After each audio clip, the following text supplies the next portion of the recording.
Jacob had heard rumors about Hollow Creek for years. It was said to be cursed, haunted by the spirits of those who had disappeared there long ago. But as a skeptic, Jacob always dismissed these stories as mere superstition.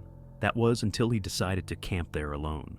As he set up his tent and started the campfire, the evening air was thick with a strange quietness, almost as if the forest itself was holding its breath. The farther Jacob ventured into the woods to gather firewood, the deeper the silence became. And then he saw it.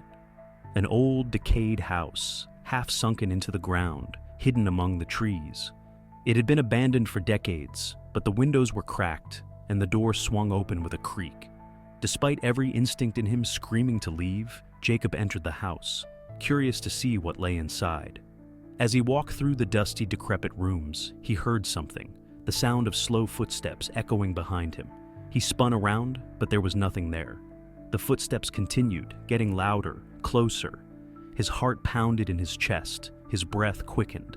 He ran back to the door, but when he reached for the handle, it slammed shut in his face.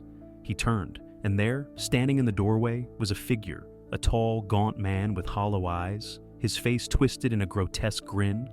With a voice that was barely a whisper, the figure spoke, "You shouldn't have come here." The door flew open, and Jacob ran into the night, the sound of footsteps behind him never ceasing.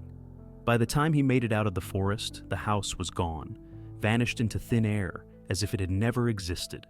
But the whispering voices would haunt him forever.